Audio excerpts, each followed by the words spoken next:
On the morning of January 22, 1943, at precisely 9:17 a.m., Second Lieutenant John George found himself positioned within the debris of a destroyed Japanese bunker, located west of Point Cruz, through the scope that his fellow officers had ridiculed for 6 consecutive weeks. He observed a banyan tree standing 240 yards in the distance. At 27 years of age, this Illinois state shooting champion had yet to achieve a single confirmed kill in combat. The situation in the Point Cruz groves had become dire. 11 Japanese snipers were conducting operations in the area, and during the previous 72 hours, they had successfully eliminated 14 soldiers from the 132nd Infantry Regiment. George's commanding officer had dismissed his personal rifle as nothing more than a plaything. The other leaders in the platoon mockingly referred to it as his mail-order sweetheart. When he had carefully unpacked the Winchester Model 70, complete with its Lyman Alaskan scope and Griffin and Howe mounting system at Camp Forest in Tennessee, the armorer questioned whether this weapon was intended for hunting deer or engaging Germans. George patiently explained that his intended targets would be Japanese soldiers. However, before the rifle could reach him, his unit received deployment orders. Throughout the voyage to Guadalcanal, George could only watch as other soldiers maintained their M1 Garand rifles, while his own carefully chosen weapon remained stored in an Illinois warehouse. He submitted a request through military channels to have it forwarded. 6 weeks elapsed before, in late December 1942, a supply sergeant presented him with a wooden crate bearing the marking "Fragile." Inside lay the rifle he had purchased with 2 full years of National Guard wages. The rifle's weight measured 9 pounds precisely. The optical scope added an additional 12 ounces to this total. Every other soldier in his battalion carried a Garand weighing 9.5 pounds without any magnification capability. George's rifle operated on a bolt-action mechanism and held 5 rounds. The Garand, by contrast, was semi-automatic with an 8-round capacity. Captain Morris had directly ordered him to leave the sporting rifle secured in his tent and instead carry what he termed a real weapon. George chose to carry it regardless. The 132nd Infantry had assumed positions from the Marines on Guadalcanal during the final days of December 1942. The Marine forces had been engaged in continuous combat operations since August. They had successfully captured Henderson Field and maintained control of it. But Mount Austin remained in enemy hands, and the Japanese presence in the coastal groves west of the Matonaco River had not been eliminated. Mount Austin rose to an elevation of 1,514 feet. The Japanese military had designated it the Gifua strongpoint, defended by 500 soldiers occupying 47 fortified bunkers. George's battalion initiated their attack on December 17th. The battle continued for 16 consecutive days. They suffered 34 soldiers killed in action and 279 wounded before finally securing the western slope on January 2nd. Throughout this entire period, George had fired his Winchester exactly 0 times during combat operations. The jungle environment surrounding Point Cruz presented entirely different tactical challenges. There were no constructed bunkers, no established defensive positions, no lead Japanese soldiers who had conducted a fighting withdrawal westward from Henderson Field possessed scoped Arisaka Type 98 rifles.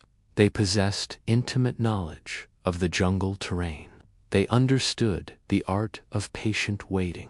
On January 19th, a sniper killed Corporal Davis while he was in the process of filling canteens at a creek bed. On January 20th, another sniper successfully killed 2 soldiers from L Company during a routine patrol. On January 21st, 3 additional men lost their lives.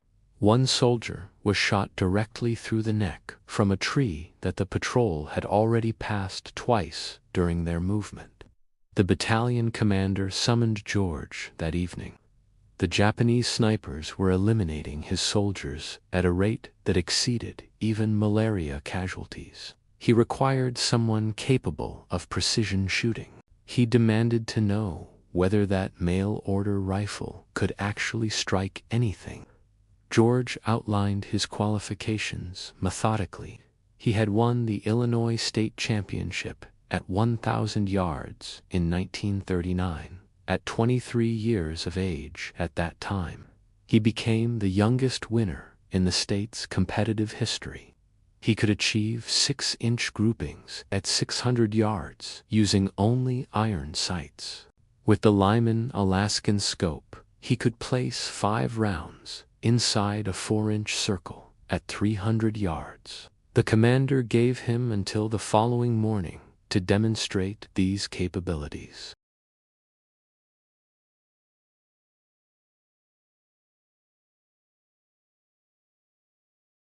If you are interested in discovering how George S. civilian hunting rifle performed against Japanese snipers who had been specifically trained for jungle warfare operations, please press that like button. Your engagement helps us share more forgotten historical accounts like this one, and please subscribe if you haven't done so already. Now, let's return to George's story. George dedicated the entire night to inspecting his rifle. The Winchester had been packed in protective cosmoline for the ocean crossing. He cleaned it thoroughly once again. He examined the scope mounting hardware. He loaded 5 rounds of .30-06 hunting ammunition that he had packed back in Tennessee's standard military ball ammunition, the identical cartridge fired by the M1 Garand rifle. At the break of dawn on January 22nd, George repositioned himself into the ruins of a Japanese bunker that his battalion had successfully captured 3 days prior. The bunker provided an elevated view overlooking the coconut groves situated west of Point Cruz. Intelligence reports indicated that the Japanese snipers conducted operations from the large trees in that specific area, banyan trees. Some of these trees reached heights of 90 feet, with trunk diameters measuring 8 feet. A sniper could ascend one of these trees before sunrise and remain positioned there throughout the entire day without visual detection.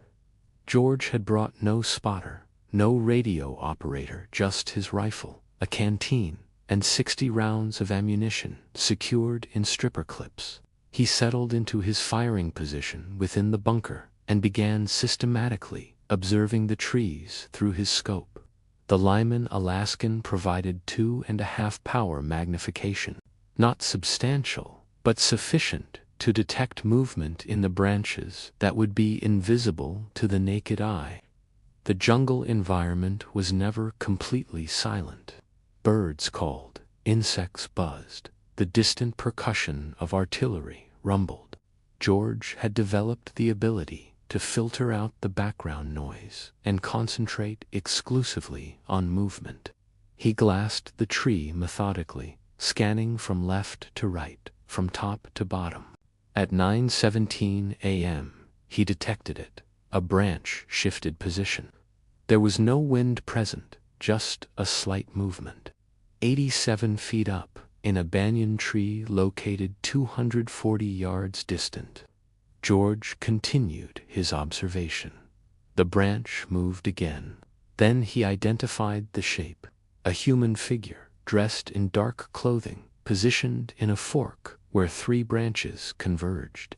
The Japanese sniper was oriented eastward, observing the trail where George's battalion had been transporting supplies.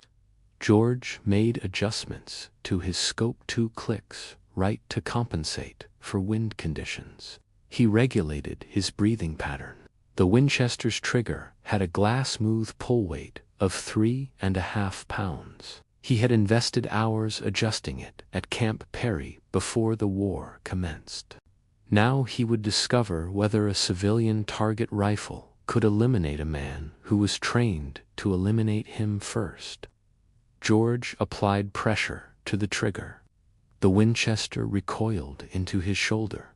The report cracked through the jungle canopy. 240 yards away, the Japanese sniper jerked violently and fell. He dropped through the branches. His body tumbled 90 feet and impacted the ground near the base of the banyan tree. George operated the bolt mechanism. The empty cartridge case ejected. He chambered a fresh round. He maintained his scope on the tree, waiting for any movement. Nothing appeared. The sniper's partner would be in close proximity. Japanese snipers operated in pairs, one designated shooter, one spotter. If George had just eliminated the shooter, the spotter was positioned somewhere in that tree or in the surrounding trees. George scanned the neighboring banyan trees. The scope's 2.5 power magnification required him to search with deliberate slowness. Each tree possessed the capacity to conceal multiple men. The jungle canopy created shadows that rendered shapes impossible to distinguish without careful observation. At 9:43 a.m., he located the second sniper. Different tree, 60 yards north of the first position. This individual was positioned lower, perhaps 50 feet above ground level. The Japanese soldier was descending the trunk, conducting a tactical withdrawal. He had heard the gunshot and recognized that his position was compromised. George aimed, leading the movement, and fired. The second sniper fell backwards from the tree. His rifle clattered through the branches ahead of him. Both the soldier and his weapon struck the jungle floor within seconds of each other. 2 shots executed, 2 kills confirmed. George reloaded his Winchester from a stripper clip. His hands remained steady. His breathing stayed controlled. This was no different than shooting at Camp Perry, except these targets possessed the capability to return fire. At 11:21 a.m., a Japanese bullet impacted the sandbag positioned 6 inches from George's head. The impact sprayed dirt directly into his face. He rolled left and pressed himself firmly against the bunker wall. The shot had originated from the southwest direction, a different direction than the first 2 snipers. George waited 3 full minutes before moving. He carefully inched back to his firing position and glassed the trees to the southwest. The shooter would have relocated after taking the shot. That was fundamental sniper doctrine: shoot and immediately reposition. But in a jungle environment, this dense relocation options were inherently limited. George found him at 11:38 a.m., 3rd tree from the left, in a cluster of 5 banyans, 73 feet up. The Japanese sniper had repositioned to a different branch, but had remained in the same tree. A tactical error. George placed the crosshairs on the dark shape and fired. The 3rd sniper fell without producing any sound. By noon, George had successfully eliminated 5 Japanese snipers. Word spread rapidly through the battalion. Soldiers who had previously mocked his mail-order rifle now requested permission to observe him work. George refused these requests. Spectators attracted attention. Attention attracted enemy fire. The Japanese snipers adapted their tactics after the 5th casualty. They ceased all movement during daylight hours. George spent the afternoon glassing trees and observing nothing. At 1600 hours, he returned to battalion headquarters. Captain Morris was waiting for his arrival. The mockery had completely disappeared from his voice. He wanted George back in position at dawn. January 23rd commenced with rain-heavy tropical rain that transformed the jungle floor into mud and rendered the trees invisible beyond 100 yards. George sat positioned in the bunker and waited for the weather conditions to clear. The rainfall stopped at 8:15 a.m. By 8:45 a.m., sufficient visibility had returned for operations. 10 confirmed kills, 1 remaining.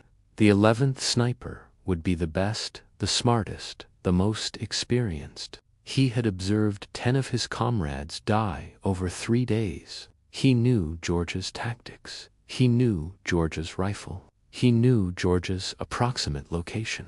And somewhere in those trees, he was watching, waiting, planning. George scanned the jungle through his scope. The Lyman Alaskan magnification made distant shapes visible, but not identifiable. Every dark spot could be a branch or a man. George had to study each one carefully. At 9:47 a.m., he realized his mistake. The 11th sniper was not in the trees. He was on the ground, and he was moving toward George's position. George detected the movement at the edge of his peripheral visions, 60 yards south, low to the ground, a shape moving through the undergrowth, parallel to the tree line. The Japanese sniper was using the jungle floor vegetation for cover, ferns, vines, fallen branches. He was crawling toward George's last known position at the rocks. George remained motionless in the water-filled crater. The Winchester was already shouldered. His breathing was controlled, but the angle was incorrect. The crater rim blocked his view of the approaching sniper. George would have to rise up to acquire a clear shot. Rising up would expose him. The Japanese sniper ceased movement at 9:52 a.m. He had reached a position 40 yards from the rocks. George observed through his scope. The sniper was studying the rocks, searching for movement, for any indication of his target. George waited. Patience was the primary skill of sniper operations. The ability to remain still, to allow time to pass, to wait for the optimal moment rather than force a poor shot. At 9:58 a.m., the Japanese sniper began moving again. He crawled forward, 35 yards from the rocks, 30 yards, 25 yards. He was approaching from the south side, the side George had used when he evacuated under machine gun fire. George understood the tactic. The Japanese sniper had observed the machine gun attack. He knew George had moved east from the rocks. He was now working his way along the most likely escape route, hunting George the way George had been hunting him. At 10:03 a.m., the Japanese sniper reached the rocks. He moved into the machine gun nest and took up a position facing east toward the drainage ditch, toward the area where George should have relocated. The sniper was now 38 yards from George's actual position in the water-filled crater, but he was facing the wrong direction. His back was exposed. George had a clear shot, an easy shot, even without optical magnification, but George hesitated. This sniper had survived 10 days of American operations in the Point Cruz groves. He had outlived 10 other snipers' men who had been killed because they made mistakes. This man would not make mistakes. The position in the rocks was too exposed, too vulnerable. No experienced sniper would remain there for more than a few seconds. This had to be another decoy, another bait position. George kept his scope on the sniper in the rocks, but expanded his awareness to the surrounding area. If this was bait, the real threat would be positioned to cover it somewhere with line of sight to anyone who took the shot. At 10:06 a.m., George found it, a second Japanese soldier, 70 yards northwest of the rocks, behind a fallen tree trunk. This soldier was not moving, not repositioning, just watching, waiting. His rifle was aimed toward the drainage ditch, where George should have been hiding. Two men, not one. The 11th sniper had brought support. Or perhaps these were the final two snipers, numbers 10 and 11, working together. George made his decision. He could not engage both men before they reacted. The bolt-action Winchester required him to operate the action between shots. That gave them time to locate him and return fire. He needed a different approach. George slowly lowered himself deeper into the water. He submerged until only his eyes and the top of his head remained above the surface. He kept the Winchester pointed skyward to prevent water from entering the barrel. Then he waited. At 10:13 a.m., the Japanese soldier in the rocks stood up. He had spent 10 minutes observing the drainage ditch and seen nothing. He believed George had moved farther east. He turned and signaled to his partner behind the fallen tree. Both men began moving east, parallel to each other, 70 yards apart. They were executing a sweep, planning to flush George out or locate his position. George remained in the water, motionless. The two Japanese soldiers moved past his crater. They were now between George and the tree line. Their backs were exposed. George rose from the water. Slowly, silently, he brought the Winchester to his shoulder. Water dripped from the barrel, from his uniform, from his face. He aimed at the closer soldier, the one who had been in the rocks, now 42 yards away. George fired. The soldier dropped.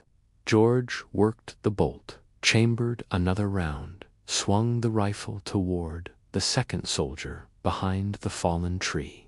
The man was turning, raising his rifle. George fired first. The second soldier fell.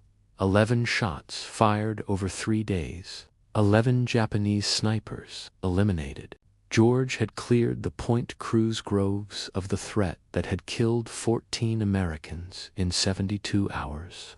But as George climbed out of the crater and retrieved his spent cartridges, he heard a sound that made him freeze. Voices, Japanese voices emanating from the tree line. Multiple men moving toward the fallen soldiers. George had killed the snipers. But the snipers had not been working alone. George dropped back into the crater. The water was cold, muddy. He submerged until only his eyes remained above the surface.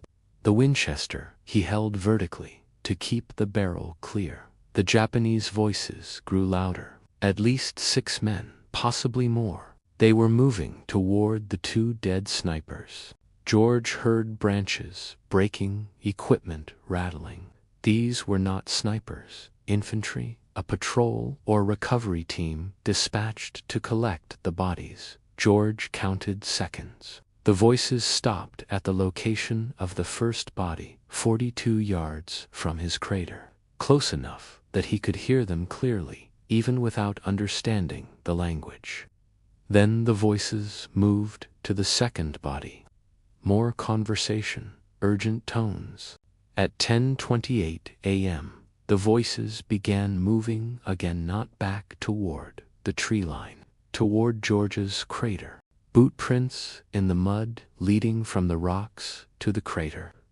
George had been careful about noise and movement.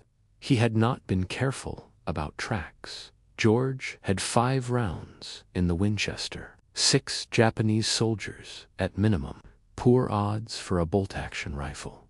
He considered his options. Stay hidden and hope they passed by, or fight. The voices grew closer. 30 yards, 25 yards, 20 yards. At 10:31 a.m., a Japanese soldier appeared at the crater rim. He was looking down directly at George. Their eyes met. George fired from the water. The soldier fell backward. George worked the bolt while still submerged, chambered another round, rose up. 2 more soldiers were at the crater rim. George fired, worked the bolt, fired again. Both soldiers dropped. 3 rounds left. George could hear shouting. More soldiers moving toward him. He climbed out of the crater on the north side, away from the approaching voices. He ran 20 yards and dropped behind a fallen tree. Japanese rifle fire cracked through the jungle. Bullets struck the ground around the crater, around the fallen tree. The soldiers were firing at movement, at sound, not at confirmed targets. George stayed low. He glassed the area through his scope, saw movement. 2 soldiers advancing toward the crater, 50 yards out. George aimed at the lead soldier, fired. The soldier dropped. The second soldier dove for cover. 2 rounds left. George heard more voices behind him. The Japanese were flanking. One group approaching from the south, another from the east. George was about to be surrounded. He made his decision.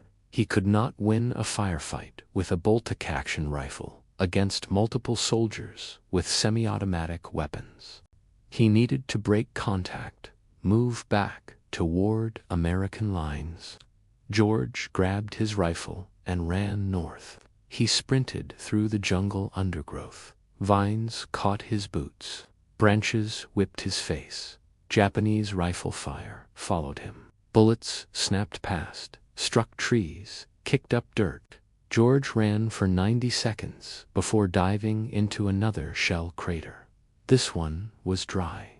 He pressed himself against the crater wall and listened. The Japanese voices were distant now. They had not pursued. They were regrouping around their dead. George checked his rifle. Mud on the stock, water still dripping from the barrel. He had 2 rounds left and no stripper clips. The clips were in his pack. The pack was somewhere near the water-filled crater. At 10:47 a.m., George began moving, again not running, walking, staying low, using the terrain for cover. He moved northeast toward the American lines. The jungle was quiet. No voices, no movement, just the sound of his own breathing and the distant rumble of artillery. At 11:13 a.m., George reached the American perimeter. A Marine sentry challenged him. George identified himself. The sentry led him through. George walked to battalion headquarters and reported to Captain Morris. Morris wanted a full debrief. George provided it. 11 Japanese snipers killed over 4 days. 12 rounds fired against the snipers. 11 hits. Then a firefight with infantry. 3 more kills. 5 total rounds in that engagement. Morris asked about ammunition status. George was down to 2 rounds. Morris asked about the rifle. George said it was functional but needed cleaning. Mud in the action, water in the barrel. Morris told George to clean his rifle and rest. No operations tomorrow. The battalion was moving east. The Point Cruz groves were no longer a priority. The Japanese were evacuating Guadalcanal. Intelligence suggested they would complete the withdrawal within 2 weeks. George returned to his tent. He field stripped the Winchester and spent 2 hours cleaning every component, cosmoline and gun oil. Patches run through the barrel until they came out clean. He checked the scope mounts, adjusted the eye relief, loaded 5 fresh rounds. At 1400 hours, word came down from division headquarters. The battalion commander wanted to see George. George walked to headquarters, wondering if Morris had filed a negative report. Unauthorized engagement, excessive ammunition expenditure, operating alone without support. Instead, he found Morris and two other officers waiting. One of them was Colonel Ferry, the regimental commander. Ferry had one question. Could George train other men to do what he had done? George said he could try, but it would require time and rifles with optics and men who could already shoot. Ferry said division had 14 Springfield rifles, with uninterrupted scope sniper rifles left behind by the Marines, and Ferry had 40 men in the regiment who had qualified as expert marksmen before deployment. Ferry wanted George to create a sniper section, train the men, develop tactics, clear any remaining Japanese snipers from American operational areas. George accepted, but he had one condition. He wanted to keep his Winchester. Ferry approved the request. George kept his Winchester Model 70. The 14 Springfield rifles, with uninterrupted scopes, went to the men George would train. Training began on January 27th. George had 40 men assembled at a makeshift range 2 miles east of Henderson Field. The men were expert marksmen on paper. They had qualified with iron sights at ranges up to 500 yards, but none of them had combat experience as snipers. None of them had killed a man from concealment.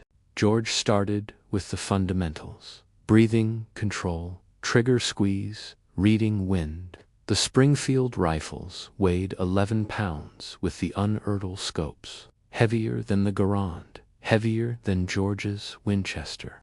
The weight made the rifles stable, but tiring to hold for extended periods. George taught them to use any available support trucks, logs, sandbags. The jungle rarely offered perfect shooting positions.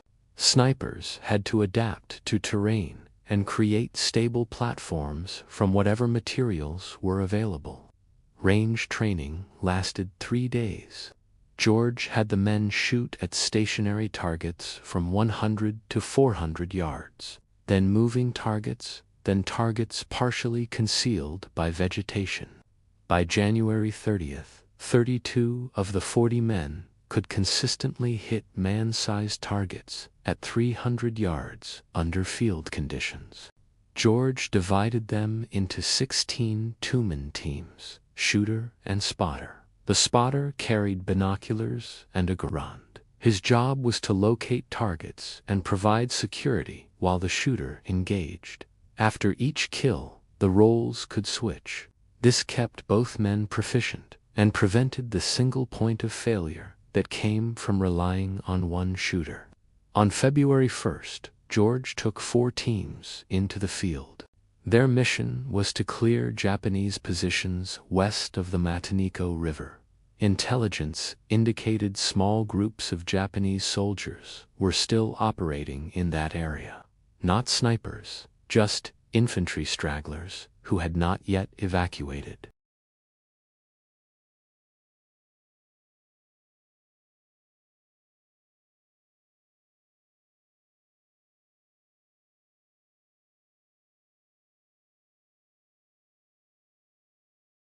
At 7:20 a.m., a Japanese soldier appeared on the trail. George fired.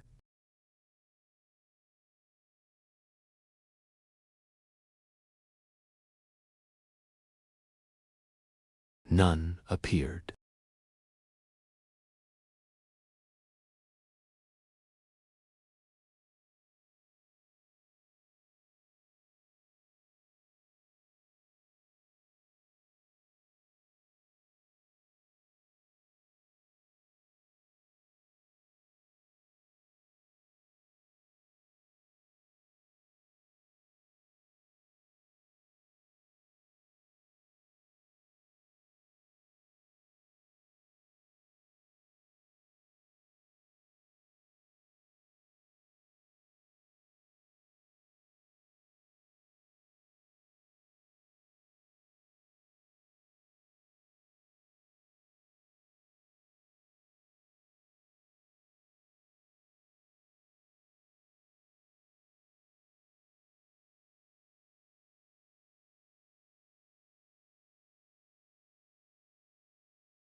On February 7th, George was operating near the Tananamboa River when a Japanese rifleman shot him. The bullet struck George in the left shoulder.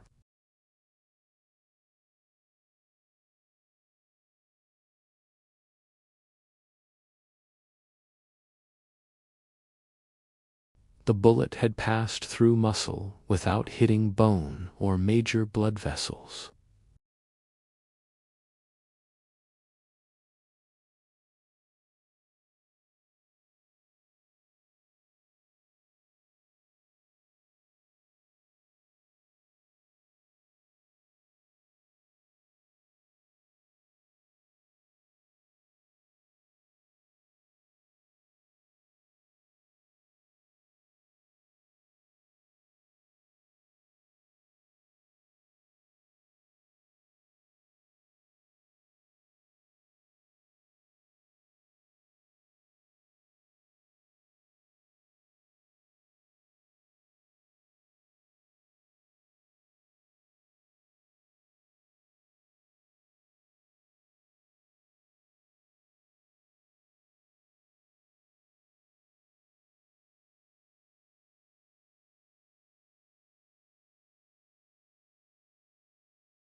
The terrain was different from Guadalcanal, but the principles remained the same.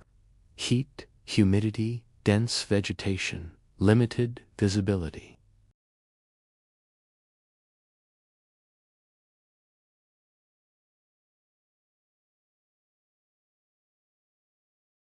George modified his equipment for the Burma mission. The Winchester Model 70 had performed well on Guadalcanal, but that had been short-range operations with regular resupply.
The march to Muchina took 3 months. By late May, the Marauders had covered over 700 miles. They had lost more men to disease than combat malaria, dysentery, typhus.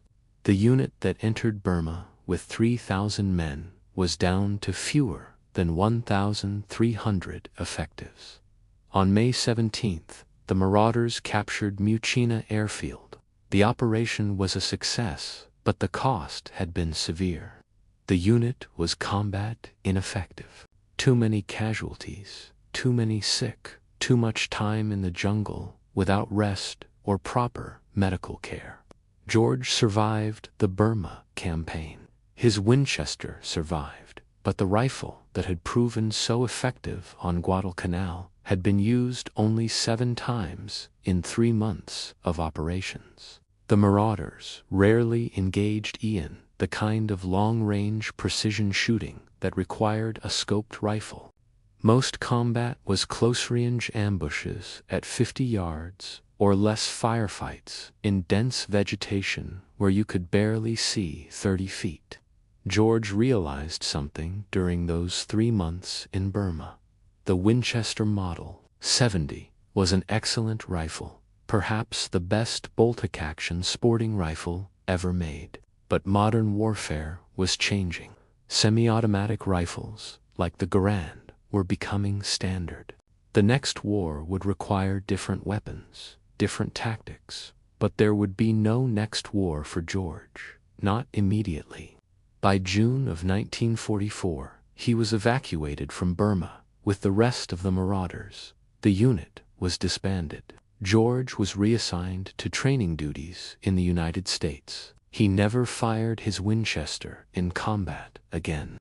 George returned to the United States in July of 1944.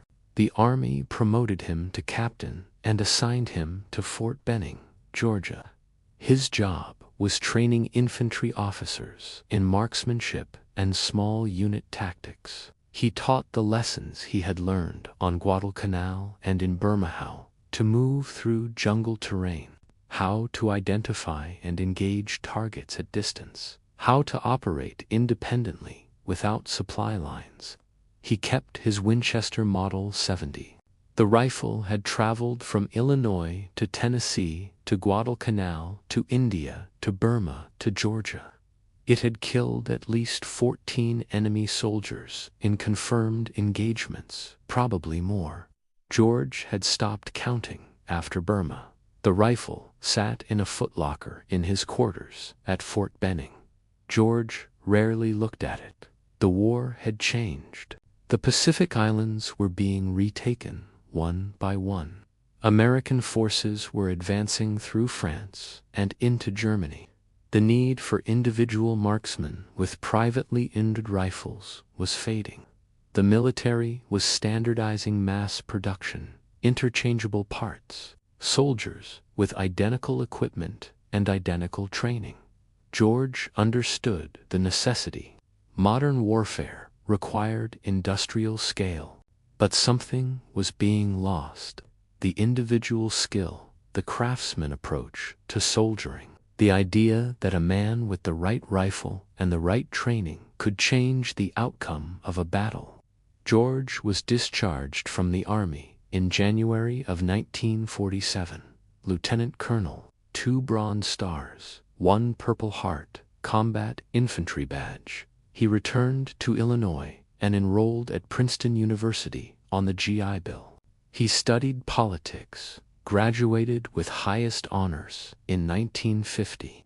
After Princeton, George spent 4 years at Oxford, then 4 years in British East Africa studying regional politics and institutions. He eventually settled in Washington, D.C. as executive director of the Institute of African American Relations. Later, he joined the State Department's Foreign Affairs Institute as a consultant and lecturer on African affairs. George never spoke publicly about Guadalcanal or Burma during those years. He had colleagues who knew he had served in the Pacific, but they did not know about Point Cruz. They did not know about the Japanese snipers. They did not know about the Winchester Model 70 that sat in a case in his home.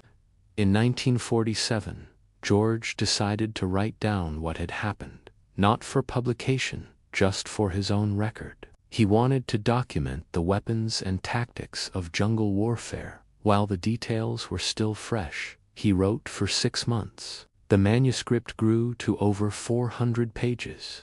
A friend at the National Rifle Association read the manuscript and suggested publication. George was reluctant.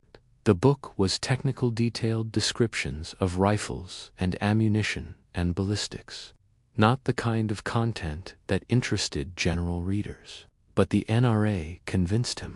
The book was published in 1947 under the title Shots Fired in Anger. It became a classic among firearms enthusiasts and military historians.